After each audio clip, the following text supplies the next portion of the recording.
दोस्तों, आज की स्टोरी है जब भगवान श्री कृष्ण कहते हैं, हे मनुष्य, यह संसार एक स्वप्न है। वह स्वप्न जो तुम नींद में देखते हो वह छोटा स्वप्न होता है, फिर भी सत्य मान पड़ता है और जान पड़ता है। और तुम्हारे जीवन से संबंधित यह संसार भी एक स्वप्न के समान ही है।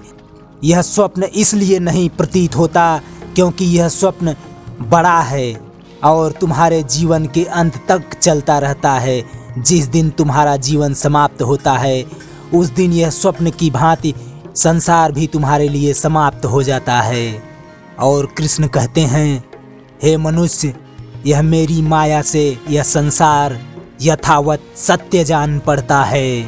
कृष्ण कहते हैं, अगर तुम्हें यह ज्ञान हो जाए कि यह संसार झूठा है, मिथ्या है, तो तुम्हें रहते हुए ही संसार से वैराग्य हो जाएगा। कृष्ण कहते हैं, अगर तुम्हें यह संसार सत्य जान पड़ता है तो तुम इस संसार के मोह और भ्रम में फंसे हुए हो।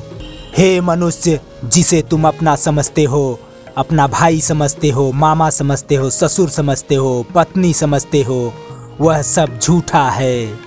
अर्जुन कहते हैं, हे कृष्ण, मैंने मान लिया कि यह शरीर सब नश्वर है, परंतु ये मेरे पितामह हैं, ये मेरे ससुर हैं।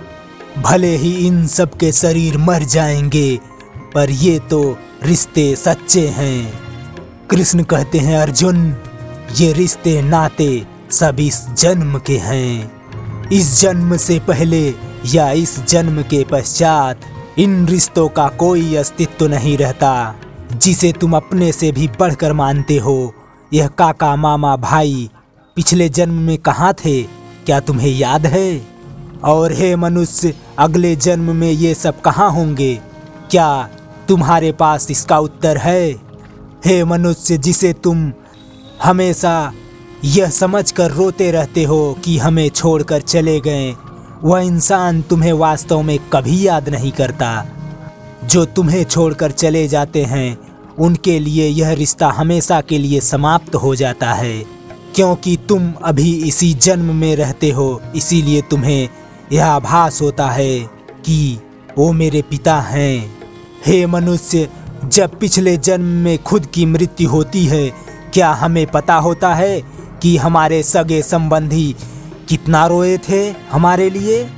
कृष्ण कहते हैं, तुम्हारी पत्नी और तुम्हारे पुत्रों ने तुम्हारे लिए बहुत विलाप किया होगा, रोया होगा, परंतु आपके इसी जन्म में तुम्हें याद नहीं कि तुम्हारी मृत्यु पर कौन कौन रोया था। आज तुम्हारे लिए उनके रोने धोने का कोई मोल नहीं। इसीलिए कहता हूँ कि जो चले गए उनके लिए आंसू नहीं बहाने चाहिए। कृष्ण कहते हैं, हे मनुष्य, जिसे तुम समझते हो कि हमारी मृत्यु के बाद जीवन भर रोते रहेंगे, तो कृष्ण कहते हैं, हमारी माया इतनी प्रबल है कि थोड़े ही दिनों के बाद तुम उसे हंसता खेलता फिर से देखोगे। हे मनुष्य, मित्र 2 दिन रोता है, भाई 4 दिन रोता है, और पत्नी उससे अधिक रोती है, और माता सबसे अधिक रोती है। और फिर भी हमारे माया के प्रभाव से तुम उन्हें कुछ ही दिन में फिर से हंसता खेलता देखोगे। और जिस तरह तुम अपने पिछले जन्म को भूल गए हो, इसी तरह इस जन्म को भी भूल जाओगे। इस जन्म का अर्थ तुम्हारे आने वाले जन्म में कुछ भी नहीं रह जाएगा। हे अर्जुन, आज तुम जिसे अपना पुत्र समझ रहे हो सकता है पिछले जन्म में तुम्हारा वह पिता रहा हो, या फिर आने वाले जन्म में वह तुम्हारा महाशत्रु बन जाए। हे अर्जुन, आज तुम जिसे अपना समझ रहे हो उनकी हत्या करने से संकोच कर रहे हो सकता है उन्हीं में से किसी ने तुम्हारे पिछले जन्म में तुम्हारी हत्या की हो, या तुम अपने अगले जन्म में उनकी हत्या कर दो।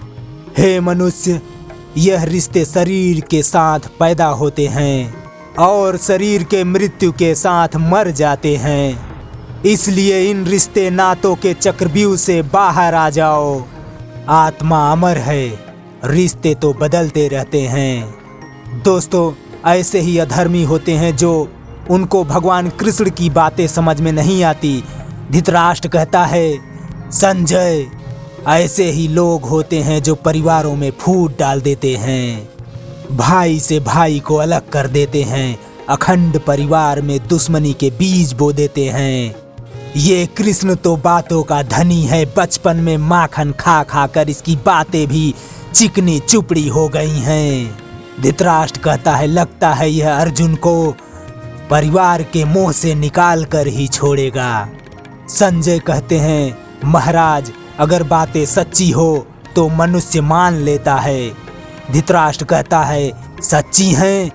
इसकी बातें तो मेरे दिल में चुभ रही हैं, क्योंकि दोस्तों, जो अधर्मी होता है उसको सत्य बात भी पसंद नहीं आती है। कृष्ण कहते हैं, हे मनुष्य, इसलिए रिश्तों से तुम्हें मोह नहीं करना चाहिए और ना रिश्तों के टूटने का शोक करना चाहिए।